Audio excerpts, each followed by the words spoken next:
Obviously, over these next couple of days, as free agency for the NBA begins Thursday, early evening, Friday, a big day, obviously, where a lot of things will get done. But one thing that is being reported, Tim McMahon had this yesterday, that the Rockets and John Wall have reached a buyout agreement. And remember, his opt-in was $47 million. The buyout that they agreed to was he gave back $6.5 million. How kind of him. Yeah. That's why I started laughing when I first saw this. I was like, come on, man. He walked away with $40 million and got signed by a team that's going to contend for a world championship. And on top of that, he's going to pick up that $6 million, so he can still make up $47 million. Exactly. He's going to get his money. And that's what was then reported shortly after that John Wall planning to sign with the Clippers once he clears waivers. And that's probably that mid-level exception, that 6.5, as we were talking about, that makes up the difference of it. Adding John Wall, we really haven't seen him play now, guys, in a couple of years. The Clippers, and it's the ifs, of course. But we saw Paul George come back. Kawhi Leonard, should be ready to go this year. You add John Wall to that bench for a Clipper team with Tyronn Lue that has obviously been a very competitive team, no matter who has been available to them. Key, I know it pains you to say it, but I'm going to ask you, in L.A., you add John Wall, you've got that team, Kawhi Leonard. Are the Clippers a bigger threat than the Lakers are in the West? Yeah, I think, it's so interesting. I think that they are. And I'm convinced a number of ways. I ran into a high-level NBA executive the other night, very high level.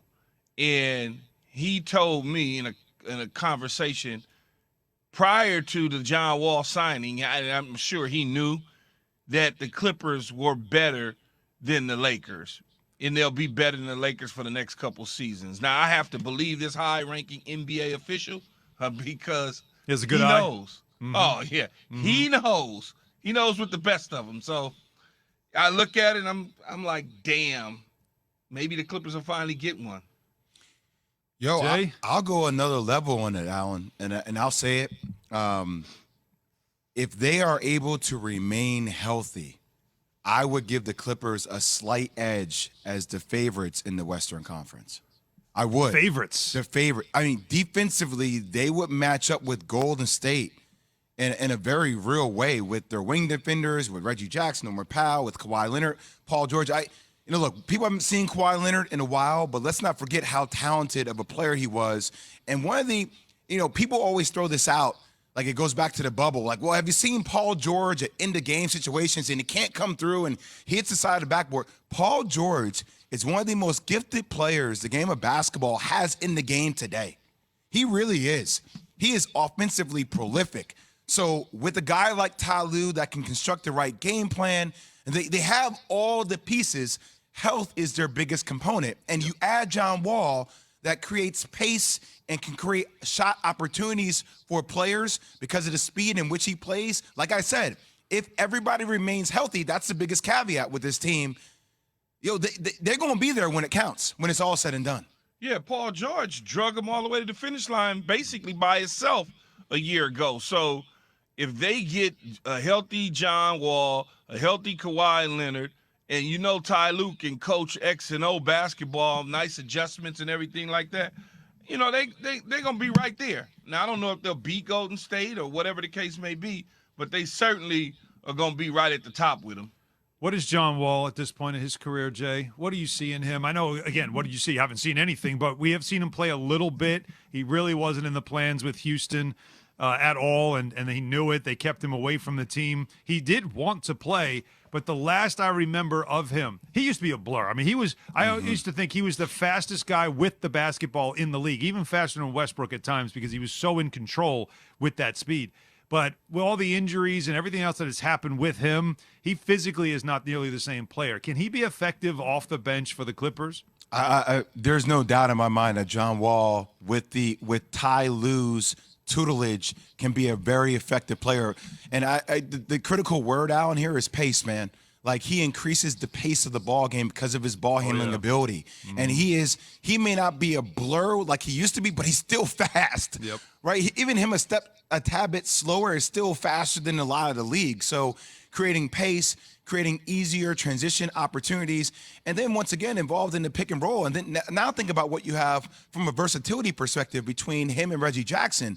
You know, Reggie Jackson's one heck of a ball player too, but they can play off of each other and give each other that rest. So I think it just gives him another blitz offensively and defensively. He's still pretty prone and active as well. The Clippers, you said, would be the favorites in the West. You're putting them ahead of the Golden State Warriors. Key, are you buying this? Yeah, I am buying it. Really? I'm buying that they're even. I'm not buying them in front. I'm buying that they're even. The reason I'm not buying in front, because you do have a major piece that we haven't seen in a year and a half in Kawhi Leonard. I understand Klay Thompson came back off of injuries, and we were like, okay, but you saw how Klay sputtered along. I don't know. I haven't seen Kawhi, so I don't know what it is. I tell you what Kevin Durant did in coming I think, back. It correct me if I'm wrong. Did Paul George, something happen to Paul George at the end of the year? I don't remember Jay? him having. No. I feel like something happened to him at the end of the year, but I could be wrong. But just think about their wing defenders, guys. So you got right. T-Man, Reggie Jackson. Now you got John Wall, Norman Powell. I mean, they have sides. Yes. We're not even talking about Paul George and Kawhi. So No, they're a big team. They can interchange and switch all that action. I'm just saying, when it's all said and done, man, they are one of the most talented teams. I know we'll talk about Memphis. We'll talk about the Lakers. We'll talk about what Denver can be.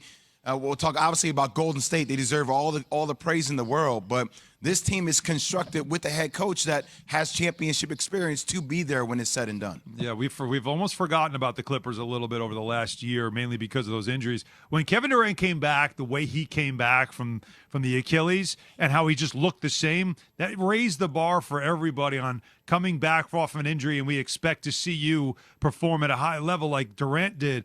Klay Thompson showed us, no, it doesn't really work that way. It does take a little time to get the rust off. So for Kawhi Leonard, it's going to be real interesting to see how soon he's ready to go for this team and then what he looks like at the very beginning. So there's a lot more certainly to watch with the Clippers, but a very interesting addition that they made. And as Keith chuckled, and I chuckled too, John Wall not really taking a pay cut to get out of Houston and maybe landing with a contender. It worked out well for him. It's Keyshawn, J. Will, and Max, presented by Progressive Insurance, coming to you live from Seaport District, Pier 17, brought to you by Chase. By the way, what about the other team in L.A., Key's team?